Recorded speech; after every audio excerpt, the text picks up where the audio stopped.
a warm-up shouldn't just be fun for fun's sake. What it should be is adaptable. What I really think coaches need to be spending more time thinking about is how can tomorrow's warm-up help my head coach with what he's pulling his hair out about today? What is up? Welcome to another Good Drill Pod. We have Bobby in the building.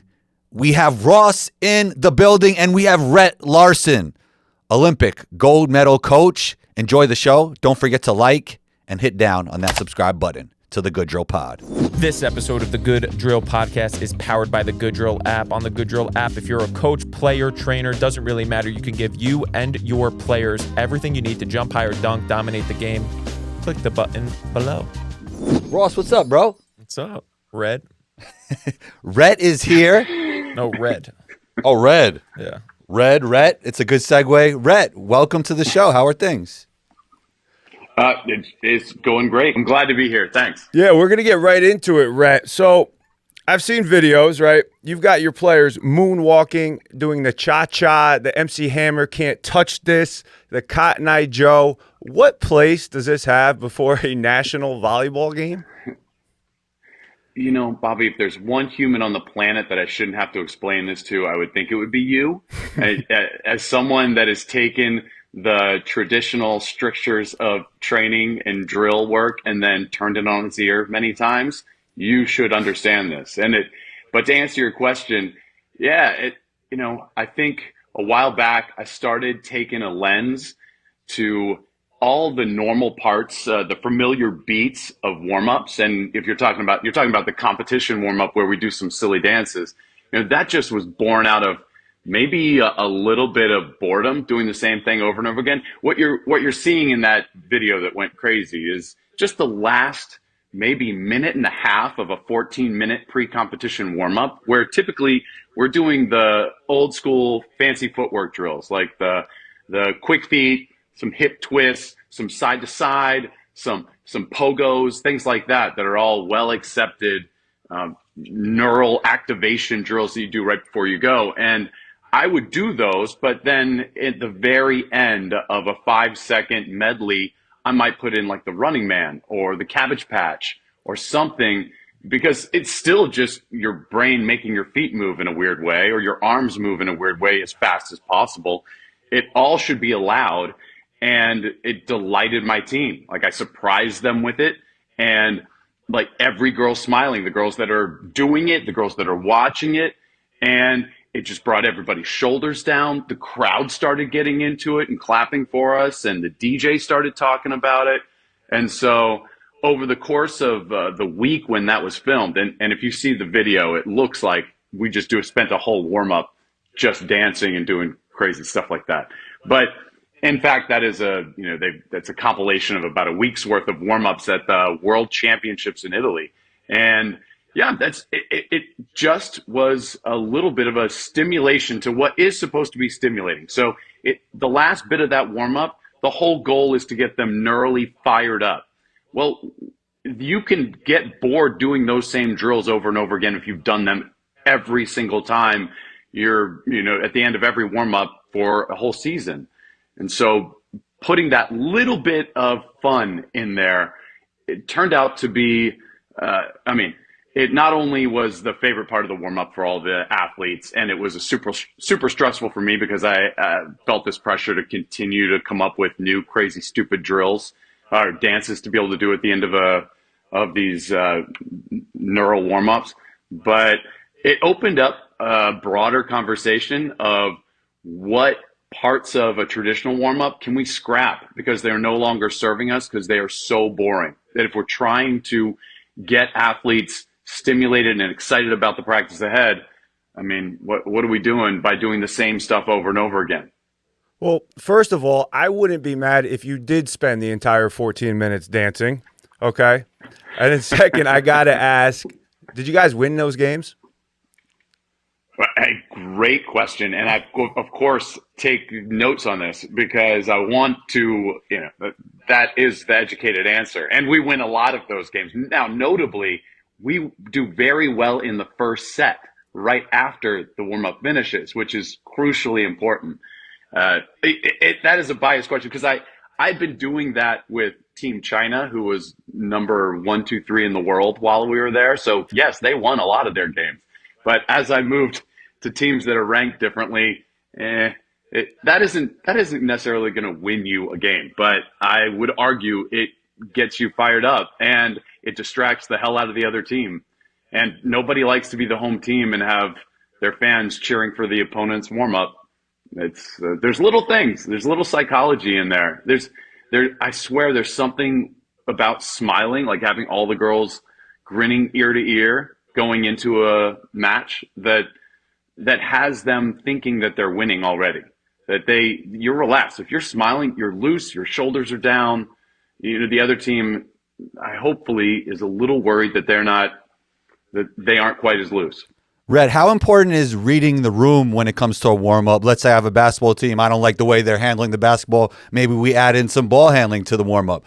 Is that important for you when you're creating your warm-ups? And this is actually where it evolved. I mean, you've hit the nail on the head, is that my feeling is that a warm-up shouldn't just be fun for fun's sake. What it should be is adaptable. What it should be is a reading of the room, a reading of the week. That if you're doing it right, the way to stimulate your team is just not to have it monotonous. And anti-monotony doesn't have to be duck, duck, goose. It doesn't have to be a children's game. That's the stuff that gets a lot of popularity if you post it online. But in truth, what I really think coaches need to be spending more time thinking about is how can tomorrow's warm-up help my head coach with what he's pulling his hair out about today? And you guys have physio. Ross, you have a physio background, right? Yep. So, if my physio has been complaining about the girl's knees hurting, like a little bit of patellar tendinopathy, I should absolutely be making my next couple days warm-ups look like his or her favorite prehab exercises. I should be stealing those. It should be adapting. It should be reading the room, reading what my head coach wants to see us working on. If my head coach is complaining that we're bad on defense or we're slow or something, then I should be making the next couple of warm-ups look like speed sessions. Or I should be taking his favorite defensive drills and throwing weight vests on them with bungee cords, blindfolding them, asking them to do that same drill just using their opposite hand, whatever that is, so that I'm kind of I'm addressing the needs of the whole staff, while also delighting the team in that we're not doing the same skips, crawls, jumping jacks, stretches that we've been doing all season long. It doesn't have to be fun to be fun. When you're first learning about or first becoming a coach, the warm-up, I think for everybody, is something that you can demonstrate, I know what I'm talking about. Okay, I'm going to go after each muscle. I'm going to do like your standard things. And when you're a coach starting to learn and you're the first few times you're in front of like a group or you're in front of another coach, it's your time to demonstrate, this is going to go in this direction, which is super interesting. What do you think the play is when it comes to like why do you think that happens? Like, where do you think somebody's journey is? Why does somebody just continuously do the things that are parroted to them or the things that they read about, whether it comes to very specific physiological outcomes that they want in a warm-up, or, I just saw this in triphasic and I want to go put this in my warm-up? Yeah, I think you're dead on that it is a place where coaches want to showcase how smart they are and how maybe evolved or how many books they've read, how well versed they are in triphasic or whatever it is. And it's also a place. And when I was a young coach and I was working in various systems, I worked for Exos for a long time in a place called Velocity Sports Performance, where you're kind of hampered in. They have an enormous library of warm-up drills, but it is a library you have to stick to. You want to display this almost by having your team almost look like this well choreographed group of militia robots that are all working in sync, and that makes you look like a really well seasoned coach. And you're talking about how we are going to, that activating this muscle will help relax this other muscle that will help us get a little bit more range of motion. And you just did the course on functional range conditioning, and you're going to be now exploring this. And what I've found is that whereas all of these ideas are great, that when you're still doing them over and over again, you're going to lose your team, and they can sleepwalk through whatever you're doing. And that if you can take all these great ideas and then, and sure, if you absolutely believe that if triphasic had a warm up, if the triphasic system for warming up or your specific system is the best and you don't feel comfortable going to war without that system that you feel comfortable talking to your team about and you feel comfortable defending, well, then great. But open your mind to make 5% of that warm up a little different every day. Like challenge them. I mean, does no one pay attention to the internet? Like it would be criminal if a basketball coach wasn't watching the good drills because that, and not to kiss your butt, but we're similar in this. Like why not take this extra moment to take some of the great information out there and just change up your training a little bit, put a little bit of a new constraint on training so that the athletes have to open up a new center in their brain and expand their movement library to become better overall athletes. So to answer your question, long story short, you need to be comfortable with making things look messy because sport is messy and the way our bodies learn and adapt is at the messy outer edges of our athleticism. And having your warm-up look choreographed and pretty with a well-articulated reasoning behind each stretch and activation exercise might sound good, but it might be at the detriment of your athletes. I also think it's a coach that wants to demonstrate to a team as well, where you're trying to show your team you have control of the group. You have control. I'm going to get everybody on the sideline. Everybody's going to move in this synchronized pattern. And if you're not doing that, you're doing it wrong. And now's your chance to yell at somebody or show that you're capable of enforcing discipline or whatever.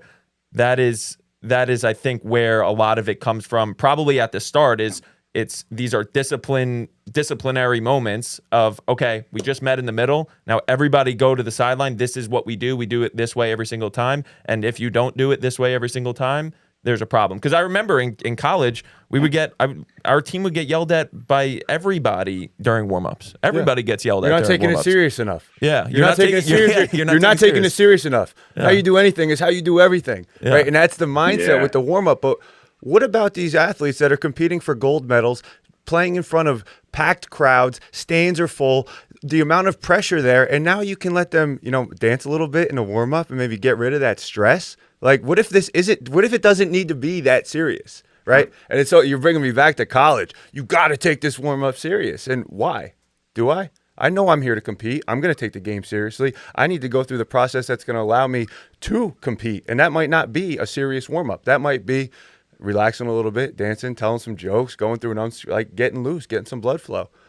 But as a player, you want to listen to the coach too. If you're a type of player that's like a yes sir player, you're going to listen to everything.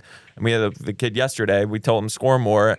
Like our whole thing is like focus on winning, and essentially he's just trying to score the ball every single time, and he's trying to show us that he's listening to us. It's like you're missing the point still. I want you to win. I don't need you to take 1,000 dribbles to make sure that you score. The goal is I want you to win. But yeah. So because. Sorry, go ahead. No, you're good. I was just going to reiterate, you're absolutely right. It is coach ego that is very often dictating the way that they are designing and running their warm-ups, because if they are very conscious of the stands. And when I used to coach young athletes in the private sector and parents were watching, I also wanted them to look at me and say, oh my God, I can't believe this guy can control these 8, 12-year-olds. I would never have imagined that they could look so perfect and that they won't be screwing around with each other, that he has them so dialed in. But as you get, and there is value in that in some populations, but I found that at the elite level where no one thinks you should be able to goof off and do that is where the athletes enjoy the exploration. And I'll say that competition warm-ups are a little different. There's a reason we only really get that goofy in the last minute and a half, as I mentioned. That said, I think it's a mistake if there's no reactivity in the warm-ups in general, so that it is a chance for the athletes to have to make some decisions, to have to be a little bit creative, to have to be a little bit reactive. all of that is an essential part of sport that a lot of coaches just leach out of their warm-ups. There's no decision making, no creativity, no reactivity, and that's a mistake. But it means, when it means something to them, it's important. So it's like engagement. Sometimes you could see it on their face. Sometimes you can't. LeBron shows up 5 hours before a game, every single game for 20 straight years. And a part of that 5 hours is he thinks body work is important. So he's getting body work done to him. Somebody's putting him through all different types of ranges of motion to check, to make sure everything's moving the way that it should. That's important to him. So he's taking it upon himself to say, I need to go do this. So that's amazing. The issue is when you think something's important for somebody else and you're wrong. And you're wrong. Yeah. When I see a bunch of 10-year-old girls, we see it all the time, a bunch of 10-year-old girls, the first 3 minutes of a session with some other coach, spinning the ball out, catching it, turning and facing, and then they're wondering why they're not doing it with a certain level of enthusiasm, because they don't care at all. They don't care. You have them play dribble tag, you have them do something else, they'll care. Maybe LeBron James and Trae Young in the gym, maybe they don't really, maybe they don't like dribble tag. Maybe that's not their thing, even though it seems like it would be a more fun, less monotonous thing. Maybe that's not, maybe they want to do their traditional things, and that's amazing too. And you're right. We always are hoping that we have athletes that have a ton of intrinsic motivation. But that is not the norm. I mean, especially with young athletes. Of course, these elite athletes have tons of intrinsic motivation. They have families to feed, and they're motivated. They're on a huge stage. Yeah, they're motivated to do the things that they want to do. Right. And I want to. Yep. Go ahead. I espouse that athletes, especially younger athletes, have a limited resource of motivation and will to do things. And, there are parents that are maybe dragging them to a practice they don't want to go to. And if parts of that practice are a slog, then you're depleting their store of motivation, their store of willpower and grit. And if I can make the portions of that warm up, if I can get something out of those girls by gamifying a warm up, by making it fun, giving them stakes, making them care about the outcome of warm up, then I'm keeping their willpower and motivation stores a little bit higher for the rest of practice. And so I'm looking to tweak the parts of practice that the athletes maybe have to get into their willpower and motivation to be able to survive, and make it something that is not such a drag, that they're like, I like going to the weight room. It's a place where people are high-fiving. The culture is huge because I get teamed up with somebody on squat day, and we're going against other teams to see which team can squat the fastest. I think today is sprint day in our weight room. We're going to get on the treadmill and see which team, who has the average fastest sprint on the team. Whatever it is, if I can trick those little girls into having fun during the parts that they maybe don't love so much, then I think I'm serving the team. I've heard you talk on other podcasts about like gamifying even the weight room and strength training and sprinting, and you just mentioned that a little bit. Can you go into a little bit more on how you gamify the weight room and something that is traditionally sets, reps, and boring and progressive overload? How do you gamify that? In a couple ways. First of all, much like warm up, I don't believe in monotony in the weight room. So in any lift, not to get too much into the weeds, but we'll do 8 exercises in our lift. We'll do 4 at a time, and then that takes about a half an hour. Then we do another 4.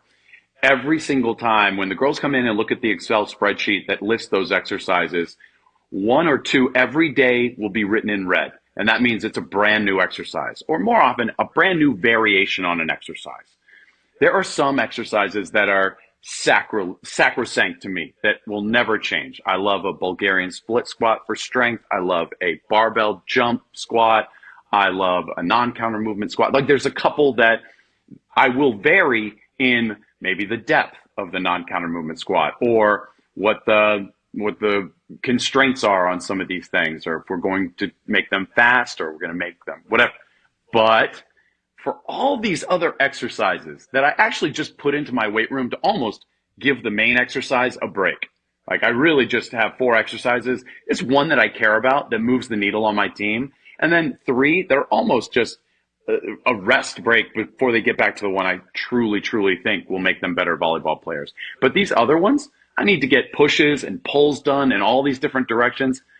I mean, I shouldn't keep my job if we're just bench pressing the whole time when there's a million different ways to vary a horizontal push, from being in a dead bug position, having the dumbbells be unstable by dangling something off of them, by having them do it on a Bosu ball. It's all an upper body push. I will put a ton of variety in our pushes and pulls and our accessory exercises. And that is first, that's gamification number one, right when they come in. Second of all, for those lifts that I mentioned that always stay the same, that throughout the season, I'm going to be partnering them up. They always will see. So, like I said, jump squats, a big deal for us. And I'll do them on a jump mat because all the athletes, they might know what their vertical jump is. If they have maybe they have a 26-inch vertical jump, but what's your vertical jump with 45-pound bar on your back? And they will all know what that is. And so when they come in to lift that 45-pound bar, even in a warm-up set, their best all-time jump height with a 45-pound bar is written in gold right there. So they are competing against that set one, rep one, trying to beat that. And that will continue. That's gamification 101 is knowing what your high score is and trying to beat that high score. When that gets dull, that's when I start that's when I start shuffling the deck, partnering my best jumper with my worst jumper, and they become partners in a competition against the rest of the team. And for competition to work, I also post it to the team group chat for all the coaches to see afterward. The coaches at practice after we lift, at the practice in the evening, if I'm doing my job right, are talking about who won the lifts that morning.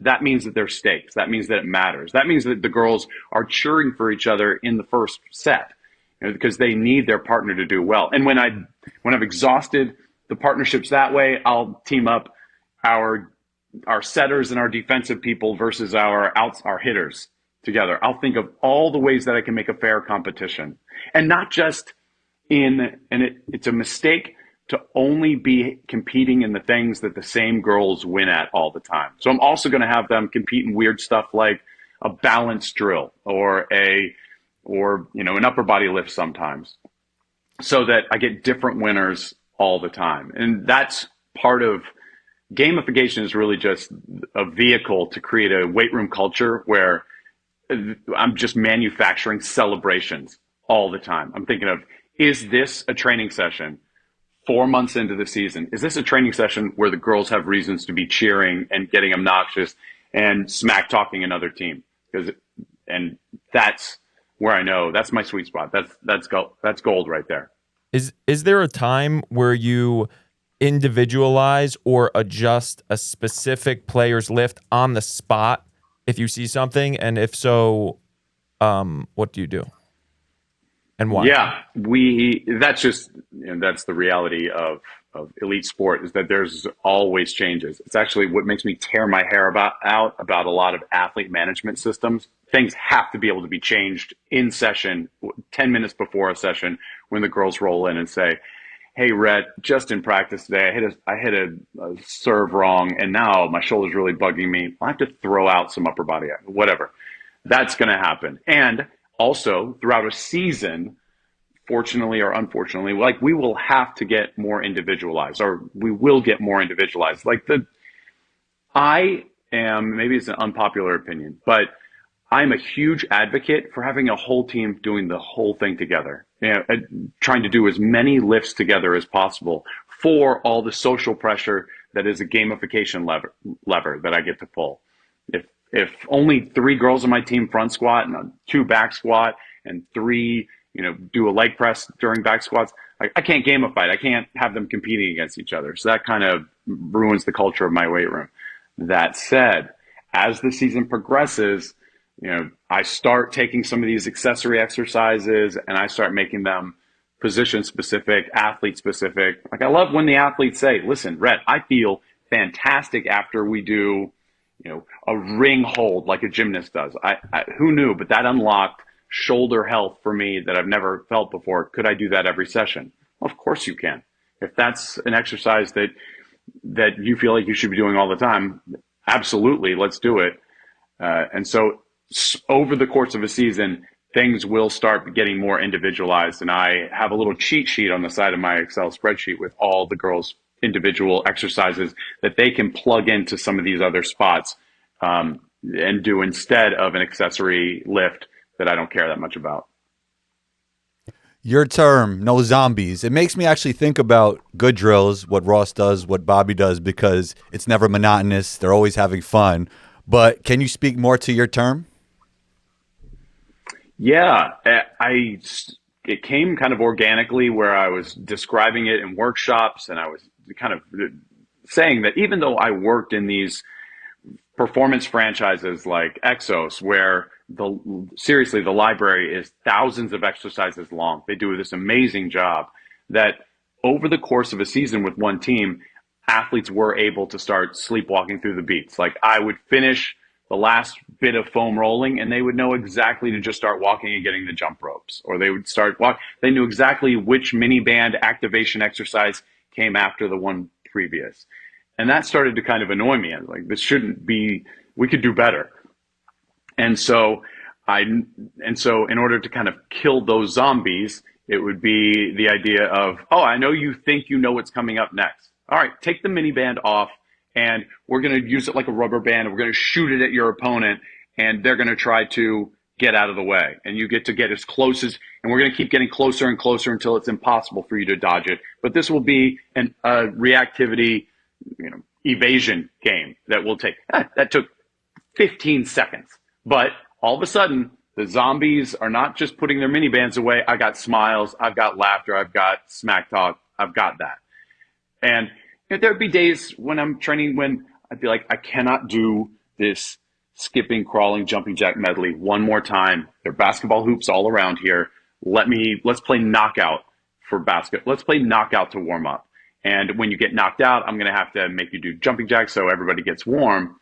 But, that became the most fun any athlete or coach has had in the last 2 weeks because we stopped doing the regular jump rope and played a silly game where I made sure everyone ended up sweaty at the end of those 5 minutes. Everyone ended up, but one group is smiling and laughing and talking about and asking me when they could possibly do it again. And the other group is just silently hanging up their jump ropes.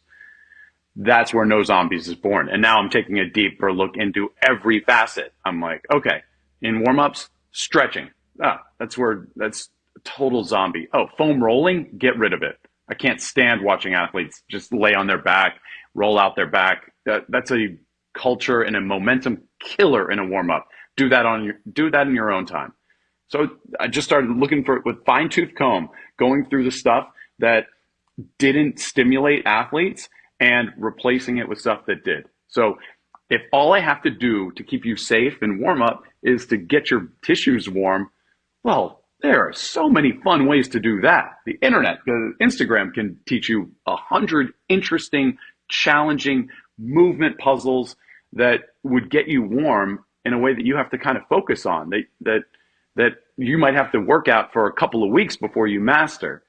And I started just accumulating and just putting together this big stockpile of exercises and movement challenges and strength challenges that I could drop into an otherwise normal workout. Like I'm still maybe doing some of the skips and crawls at that point, but I drop in this challenge that I found. Or, we take jump ropes that we've been jumping for a long time and we start moving them around our body in these elaborate flows. Like flow rope was a really fun one because the athletes also love learning new stuff. Like they love upskilling. They love downloading an all new movement and being able to have a party trick that next time they see a rope, no one does rope flow like my team does. So they like going back to their club teams and having all these skills. It's like if you teach your athletes to juggle, like it's kind of a fun party trick.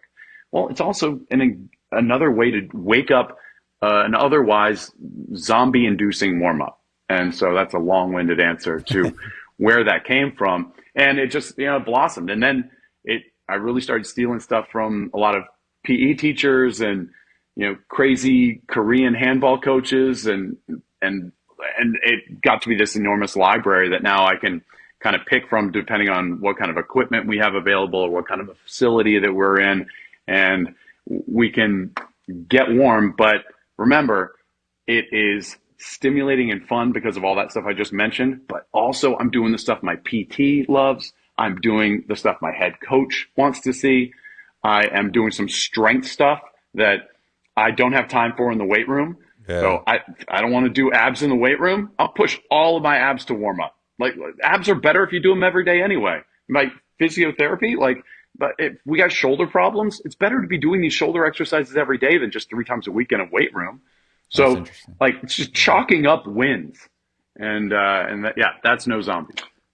As Combo drew a parallel between good drills and no zombies, and he said always fun, and I'm sitting here thinking I'm not always fun, right? And I'm curious on your end. We see the fun warm-ups, we see the dancing, we see the creativity, the gamification. Is there another side of you that isn't fun, that is an intense competitor? Well, the drills look fun to me, I just want to say. Oh, yeah. No, I'm saying we show a lot of fun, and we do have a lot of fun. I'm just saying there's another side where I'm a very intense competitor. I'm wondering if you have another side to you as well. I love that you asked that, because I should put together an Instagram like montage of all the groans that I might get during a particular session. Because the warm up, of course, I talk about the fun stuff helps me earn the non-fun stuff. That I can make them do the isometric holds that my physio loves and I know make their knees more bulletproof. I can do that if I've earned the right by the fact that afterward they know they get to do this kind of interesting game or this movement challenge. That very often I'm making them do the handstands against the wall. They will groan every time I ask them to do it but they know that it helps their shoulders. But when they get off the wall, I got something for them. And that's that is the balancing act that I'm playing as a coach is it's that spoonful of sugar that helps the medicine go down. And competitive, sure, that is a big part of it. And another thing I haven't mentioned is that I also will just take the game of volleyball and just add noise to it, because they all love playing volleyball. But I will, that's where, hey, let's see if you guys can pass a volleyball back and forth while also keeping a balloon going. Each of you has a balloon that you have to keep off the ground while you're passing a volleyball. It's like you've seen the videos of Steph Curry having to dribble while he throws tennis balls off the ground or off the wall or to his coach. That's also a real easy way to get the athletes excited. But then I get to go in and put them in a lunge position and we hold it for a long time. So we throw in a medicine ball back and forth and they'll groan about that. So yes, there's a balance there. And I'm a strength coach first and we do our strength. We do the grind. Real quick, the Good Drill app, do you have it? If not, what the heck are you doing? We currently have thousands upon thousands of hoopers from all over the world on the app, adding inches to their vert, dunking for the first time, becoming dominant hoopers on the court. Click the link in the description below to get on the Good Drill app immediately. So you've worked with Olympic gold medal teams. Where'd you start, right? So you were here with the Olympic gold medal, all that, right, overseas, killing it. Where did it start? You guys will like this. I started that when I was going to be a lawyer, and my mom told me, you're having so much fun teaching this class at Gold's Gym, where they gave me a free membership for teaching the sports performance class. And she said, you can go to grad school for this. So I go to grad school. Now I'm like, okay, I need to get my resume a little bit boosted. And I was down in Atlanta, Georgia, and I get a job as a personal trainer. I get a certification. I get a job as a personal trainer. And on my second day, the Indiana Pacers come in. And this is a gym called the Peachtree Center Athletic Club in Atlanta. It is where like dozens of NBA players work out because they have a beautiful basketball court in the gym. And on the second day, the Pacers come in and they're looking at the wall of personal trainers. There's 25 of us, the top row of which have worked with like dozens of players themselves, have veteran personal trainers. And the Pacers said, who has their NSCA CSCS certification? Because that's a requirement for us. And our manager was like, only the new guy. And so Day two of personal training, I get 5 Indiana Pacers as my first clients of all time. And it so happens that one of those guys blows up that season. So one of those guys, Jermaine O'Neal, he's new with the Pacers, and he ends up getting, leading the team. He killed it at the Goodwill games, got his first NBA All-Star appearance. He was the NBA's most improved player. I was the garbage coach at that point. Are you kidding me? I was just following the sheet that the Pacers gave me. I was just moving the pin on his machines and counting his reps. I can't, but that's where I got this incredibly lucky start. I got to use that on my resume. I was writing articles for Men's Health magazine as a guy that got his certification like 6 months before. And that helped me get my foot in the door with a training center called Velocity Sports Performance. There was 3 centers in Atlanta that overnight blew up into 80 centers across the nation. And since I had studied under this guru that founded it, this speed expert named Lauren Seagrave, who'd won a bunch of NCAA track and field championships, like all of a sudden I had stumbled into this wonderful niche of being a speed guy. I had this NBA background, a slight background, and I got to kind of pick where I wanted to go. And I ended up staying with that performance company for a dozen years and got to eventually take my mentor's position.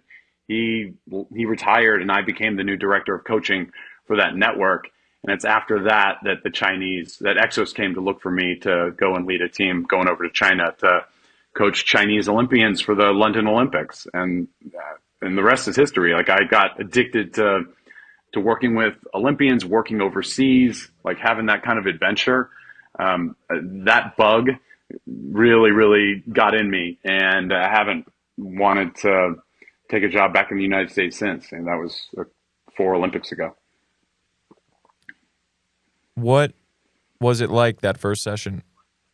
Like right before it, right when you found out, between the time you found out and when you got on the court, what's going through your brain? First session with Jermaine and that crew? Yeah. Yeah. Oh, panic. I mean, luckily I knew that he was one of the first players, or the first player to go straight from high school to the NBA. And so I knew he was young, and I was a little bit relaxed about that, but panic, of course. Yeah, and so much excitement, but I didn't know what he would become. He was just a young NBA player. I didn't know he would become Jermaine O'Neal. So I wasn't too much. I was like any good personal trainer. You spend that whole time trying to build rapport. You just want him to relate to you, which I was panicked about. But turns out he and I both love reading books. He's a really well-read guy, and we bonded over fiction. I think we're like reading John Grisham books at the same time. So that was it. You've led Olympic gold medalist teams. You've worked with NBA players. If you want to be the greatest in your sport, the greatest ever, a gold medalist, play in the NBA, is it better to take a multi-sport approach or a sports-specific approach?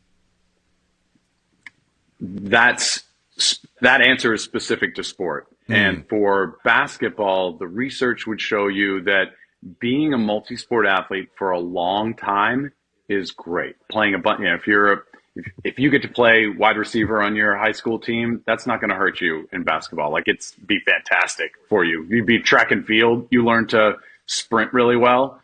That's not going to hurt your basketball, and it's going to prevent burnout, things like that. The caveat that I'll just say really quickly is if you want to be an Olympic gold medalist in a sport that rewards you being very small and very agile, like diving and gymnastics, you should specialize immediately. And that's an unpopular opinion, but there's no gymnast or diver out there that is a multi-sport athlete. It's the same thing. Like, you peak when you're 16 years old, 17 years old, then you got to get after it immediately. And especially these technical sports where 10,000 hours is the main thing you need. All right. That said, yeah, you're going to want to play a bunch of different sports. It's about the movement library that I mentioned.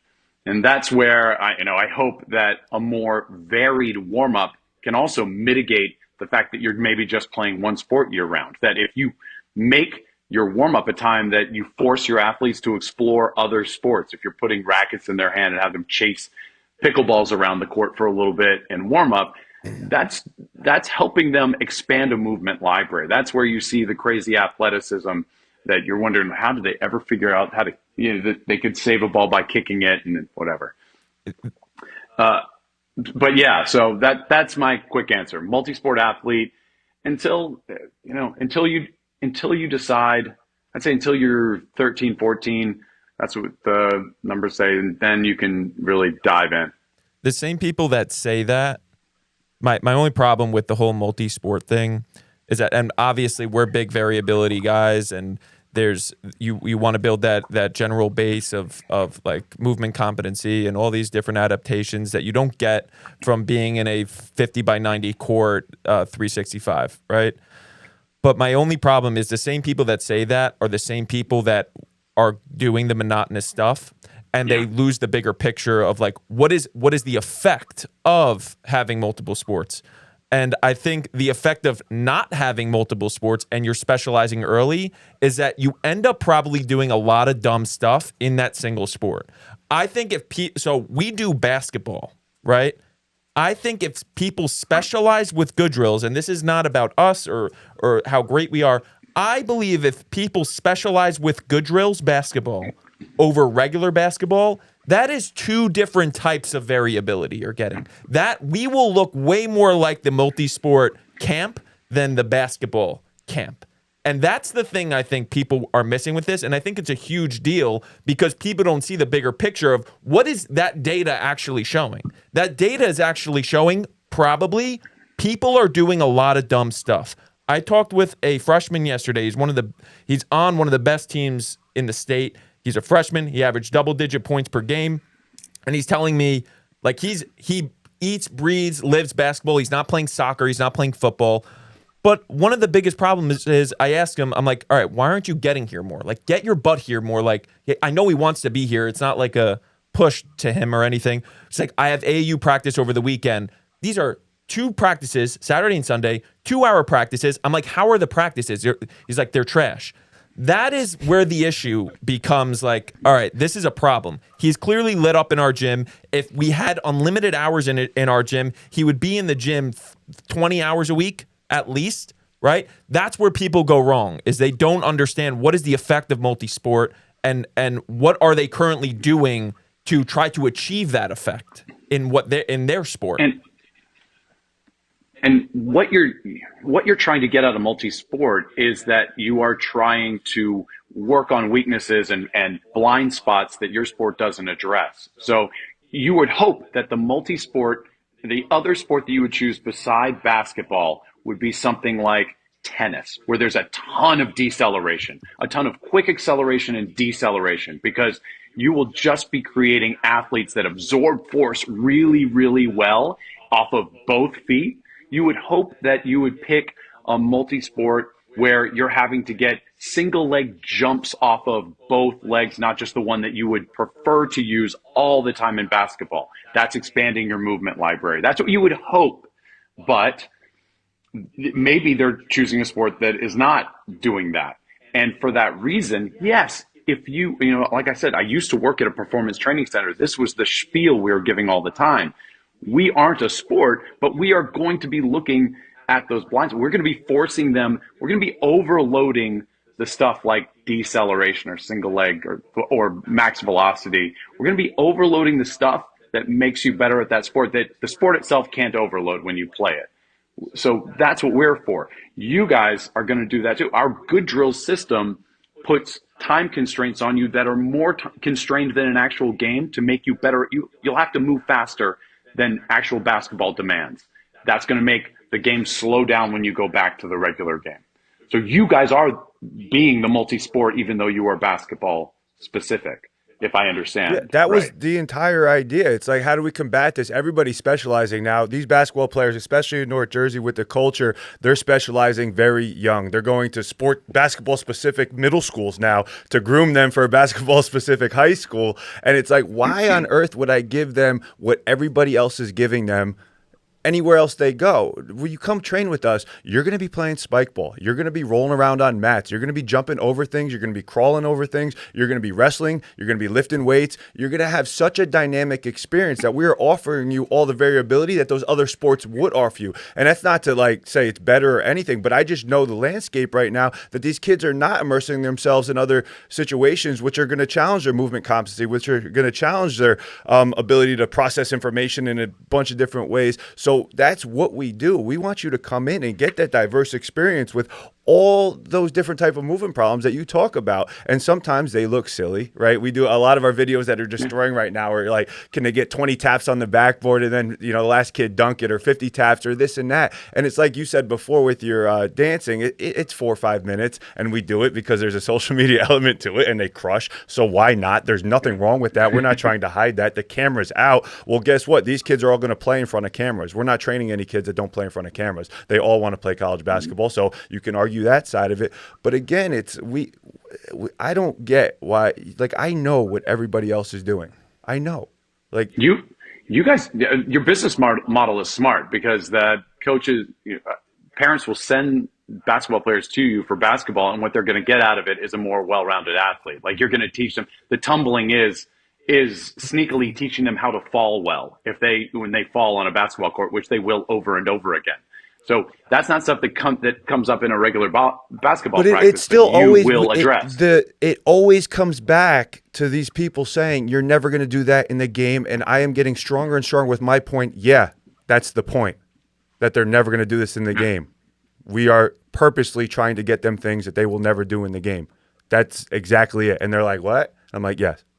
Yeah. What I would argue, though, is that you cannot.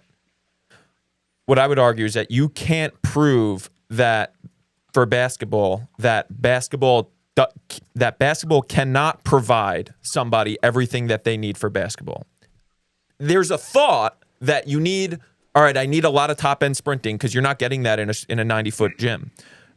You need even strength training. We're huge strength training.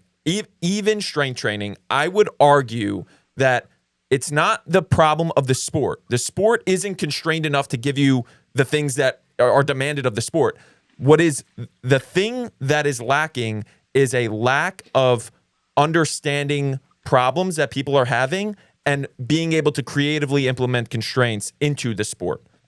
Basketball is going to give you what it needs. Like you're saying, single leg hops, like people jump off 1 foot. Why don't people jump off 1 foot that are basketball players? Because they don't like it. They don't move into it. They see it as there's a problem in front of them. That is the solution. Say that's the solution. They're not going to do it for X, Y, or Z reason. They're trying to keep up with their same exact solution. So what do you do as somebody that's watching it? Or what do you do as an athlete that's saying, I need this. This is a problem that I need. That same player yesterday that I'm talking about, he comes in the gym. I'm like, what do you have to work on? He says, I'm getting pushed around a lot and I need to get stronger. Like, that is amazing. He was in the game. He understood the problems that he's having. And he's like, this is the solution that I have to have. But it's not the problem of the sport. It's the problem of there's a lack of challenge. There's a lack of constraints. There's a lack of focus. There's a lack of engagement. Once all those things happen, we can get, like people say, oh, you don't use your hamstrings in basketball. We have to work on that. We do. We do all the time. Like it's possible. You don't, but we do. Yes. Like when we do our low throughs as fast as we can without dribbling the ball, I promise you, you're getting more hamstring activation in that than almost anything you can possibly else you could think of. Probably besides top-end speed sprinting. And I'm not saying these other things aren't good, but I don't like when people say, okay, you have to do other sports because no, the person conducting is in control of what's going on. Yeah, and I agree with you. I think that it is a little bit myopic to think that, yes, basketball does prepare you for basketball, but and an athlete who says, I don't have to use my hamstrings that much, well, maybe they would be a better basketball player if they did. Maybe they have found movement solutions that don't use their hamstrings very much. But also, how often are you... Oh, I just lost my train. Shit. That So it's a question of progressive overload that we're still looking at this sport. We're still looking at basketball, and the things that you can do on a basketball court will be limited into the amount of force that you can put into the ground. That we're using the weight room to try to push that up so that everything gets faster, that everything that tendons remodel stronger than they would, that we balance out a hamstring quad discrepancy in strength that might be able to protect your knee from an ACL injury, that we're looking around corners with a weight room or a better rounded movement program. I know Bobby worked with athletes in China. Yeah, I did. Yeah. So how do they, Rhett, and obviously you were the coach of the national volleyball team, China, gold medals. How do they approach athletic development? What did you learn from them, and what did you share with them to allow them to be better athletes? Oh, I don't know. Bobby, you're the authority. You want to go first? Well, because you told me a lot of fun stories about. I wanted to get into some what you were talking about. I'm going to bring it to a different China America topic here. You were saying that you would no longer, like, present day Rhett would no longer take a job in America because you love it so much over there. I had a completely different experience. I end up looking back on it kind of fondly. I learned a lot about myself and who I was. But at like the 2-week mark in China, in a third-rate city with 1 billion people that nobody spoke English, I'm in the shower like crying. Like that was my initial. It got slightly better than that the last 5 months I was there, but 2 weeks in, I'm crying. I'm like, what am I doing here? Yeah. I didn't take this job for the money. I took it for the experience. It's exactly what I wanted. I wanted to be submersed in a different culture and get this life experience. But I'm sitting there like, why on earth am I here? Did you have an experience like that, or was it always sunshine and rainbows? I can remember feeling like each day lasted a week and a half. Like I was dreading every meal. And it's like, oh my God, I'm going to have to find something to eat on this tray. And it's just terrible. So yes, that is the crisis of meaning that every coach goes through. And as you know, over my years there, as I had to keep hiring people to come over there, I would over the phone tell them all the reasons that they will hate it, that they will be crying in the shower. And trying to set the expectations, it is difficult. From a training standpoint, to answer the question, there are some great things about it, which is that they respect the hell out of authority and they will do everything you ask. And there is no, why would we do this silly drill? It is just for how long are we going to do this thing? And tell me if I'm doing something wrong. So that part is great. There are cultural problems with it. In the same way that I talk a lot to my athletes about getting uncomfortable. We're going to fail a lot in warm-ups. We're going to fail a lot in the weight room. I'm going to push you to these outer edges that I keep talking about. There's a part of me that also got to love the difficulty, the struggle, the suffering of being over in China. And it was a stark contrast. I lived in Huntington Beach, California for 10 years before I went to China. You can't get more of a contrast. It's like spring break every day of my life. And then Beijing winters. And so I'm a storyteller. So I also love the fact that I was just leading a remarkable life, being selfishly, even though it was remarkable suffering. So I understand that. Yeah, you got Beijing. I was in Guangxi, Nanning. Like, oh my! Like it was like we would play against I've teams. been there before. We would play against teams from Beijing and Shanghai, and I'd be like, this would be a lot better if I was in one of these cities. I was not. I didn't get that. It was. They're taking their helicopter in. Yeah, they got right. There is that. So it's unique, it's some of the worst weight rooms I've ever been in my life. It's the worst hotel rooms I've ever been in my life. It's the worst food I've ever had in my life. But I'm also dealing with the best athletes I've ever been able to train in my life. And they don't even know it. Like, zero ego. You're not allowed to have an ego on a team sport in China. They beat it out of you. They're training. It also opened my mind to the volumes of training that athletes can endure. I come from a place where, like, recovery and regeneration is a fundamental principle of what we do. And in China, it's an afterthought and it's laughable. And it's a good way to lose your job if you walk into a Chinese team and be like, first things first. let's give them a rest day every 4 days, and we're going to dial back, and we're going to have a regen day every Wednesday. I'd be like, all right, good. See you later. And sure enough, my teams in China didn't have more injuries than my teams in the Netherlands or Germany or USA. They were just tough. When you were growing up, was there emphasis on rest and recovery like there is now, or has that changed over time here in the States? Oh, I'm 52 years old. There was no emphasis on rest and recovery. Right. So we had the same mentality as them back then, basically, right? Yeah, right. This is what I've been to a practice. I was in Shanghai working for the Shanghai women's handball team, and a girl, a 17-year-old, our youngest girl in the team. I just finished putting them through an energy system development thing where girls are puking. I'm not proud. Like they worked so hard. I would try to get them to dial it back, but girls are puking. And the head coach at the very end, girls were wiping their mouth. The head coach lines the whole team up, and I'm sitting there watching, and I'm like, he's going to love me. We just killed it. And all of a sudden, I just see him getting mad. He's just screaming at the girls. Then he brings the 17-year-old up in front of him. By the way, he's 6'4", former handball player. And he backhands her, lays her straight out on the ground. She gets up, tears in her eyes, sends her back. And I'm like, what is going on? What do I do right now? This is another crisis. What am I? Is this? Do I step in? And I was just frozen. I don't know if I regret it to this day, because I think staying on that team, I would have gotten fired if I'd done something. What am I going to do? But to your point, it's probably not dissimilar to going to watch a football practice in Oklahoma in 1946. It's probably not different from denying your kids water because they're not doing well, and things like that would get anybody fired. Just China doesn't have the benefit of 6 decades of Disney movies and TV that show them how a head coach should be and what positive reinforcement looks like. They're just behind the times. They're catching up, but you still find those horrible examples of coaches that are just chain smoking through practice and never say a kind word, never smile. Yeah, they were chain smoking during no our recovery. games. Actually, in the games, halftime, during the game, chain smoking. That was great.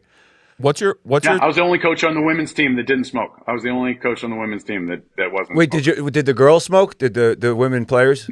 No. Oh, our entire team. No, our entire team. The basketball players on the entire team smoke cigarettes. But that was a men's team. It is a gender divide in China. It is smoking is purely masculine. Yeah, very masculine. What's your take on the NBA and load management?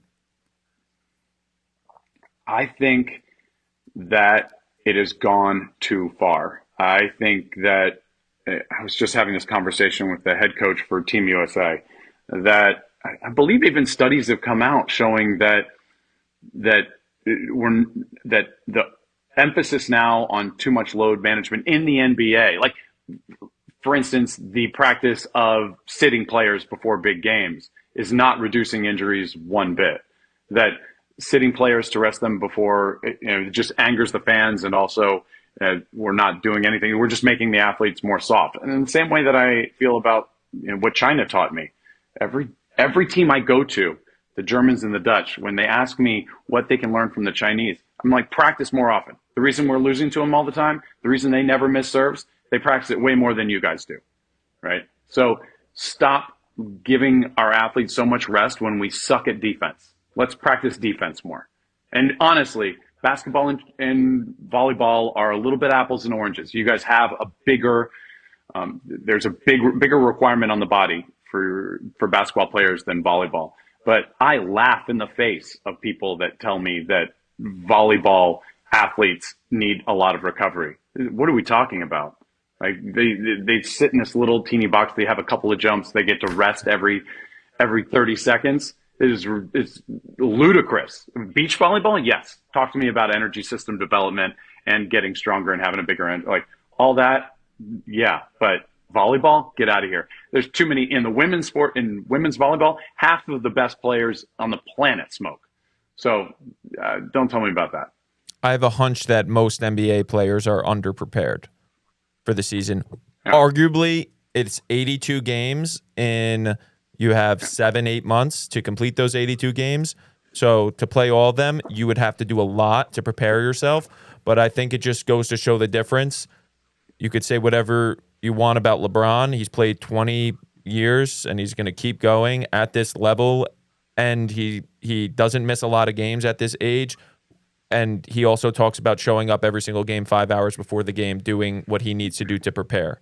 There's a different level here where the players that constantly get hurt, you could say load management. You could say, what is this specific drill that I'm going to do to get their ankle feeling better, or they have tendon. Like, you are underprepared. You are 100% underprepared, and you're not doing the things that you're supposed to do to prepare for your sport. Even if that just means you're not playing enough during the offseason. Like, you're not in enough runs. I think there's probably 50% of the load management issues that happen in the NBA can be completely solved by looking at and tracking and enforcing a certain amount of games played, 5-on-5 games played during the offseason. I guarantee that would fix so many problems. Guaranteed it. Joel Embiid is not playing enough. He's not playing enough. Joel Embiid is not playing enough during the offseason. I would put any amount of money on it. I'd put any amount that he's going through the motions. He gets in the big runs with when everybody's showing up. But besides that, I don't even see him there hardly. In those lifetime runs, I've never seen him in one of those even. I don't see him. He's probably doing a couple of those. But if he played 30 to 40, not crazy 48-minute games, but 30 to 40 hard pickup sessions, like I guarantee you, it completely changes everything about his whole situation. I would agree. No notes. Yeah. So we're going to start wrapping up soon. Yeah. Yeah. Let's end with this. Are humans more happy on a sandy beach or learning new things? In the long term, learning new things. I'm not going to tell you that sitting in a room learning to solve a Rubik's Cube is more fun than a Mai Tai on the beach. But over in the long term, I absolutely believe that learning new skills is a key to happiness. When did you come to that conclusion? The first person to put it in front of me was actually, of all people, Tony Robbins. I saw a clip of Tony Robbins talking about it, and as soon as he said it, I thought about the happiest I've ever been in my life. I thought, oh man, when I am really clicking, like when I'm, let's say, learning a language, like when I've been in China, learning a language and having an incredible conversation with the cab driver that I couldn't communicate with 3 years before, like that's when I'm happy. And it wasn't when I get to escape it all and put in my headphones and sit on the sandy beach. I loved achieving. I loved feeling like I was upskilling and that I was growing as a human. And that hit me at the right time, and I've believed it ever since. That's crazy you said that, because that's exactly what turned around my experience in China. Was like, okay, I'm here. I'm not going home. I'm going to cry in the shower, but now I'm going to make sure I take something away from this experience. So one, I'm going to pour into my athletes. I'm going to learn about them. I'm going to help them to the best of my ability. And two, I'm going to learn as much as possible. And then every single plane ride, every train trip, every single game, I sat next to our interpreter and I learned as much Chinese as I could. And then it became a challenge. Can I get to Walmart by myself? Right, in a taxi, right? Can I get to this? And it was a lot of stress, but it definitely, that's why I look back on it fondly. There were a lot of parts that were terrible, but the amount that helped me be a better human being, right? I would never replace that, and you can't replace that. And I knew there was something in me that wanted those experiences and submersing myself in things that are very difficult to thrive in. But anyway, I really enjoyed talking to you. Where can people find you? What can they get from you? What are you working on? All that stuff. Primarily Instagram. I mean, God bless my German team that finally got me on Instagram 2 years ago. And I've been trying over this winter while I've been away from them to be really good about posting thoughts as well as tons of examples of the different stimulating, unique, no zombies warm-ups that I use all the time. Because I find that that's a question I get all the time. Is that, Rhett, this sounds great. I'm in. I just don't have your ideas or your creativity. And my creativity is a very small part of it. I'm stealing from people. So I have finally over this winter compiled these ideas into a library that you can find in my bio on my Instagram. And my Instagram is Rettasaurus, Rettasaurus. And you can get that. You can get it up in that bio. That's the easiest place. It's like this Netflix style movement library. So it's all videos and it's all sorted and cataloged by whatever equipment you have. If you have balloons or you just have medicine balls or you just have a wall, you can search for that stuff. And it comes with a bunch of ideas of how you can make your next warm up just a little bit more interesting and kill some zombies. Awesome. That's what's important, killing zombies. Awesome. Right. Thanks for taking the time. You're always welcome back on the show, and talk soon. Yeah, this was great. Thanks, guys. Thanks, Thank you.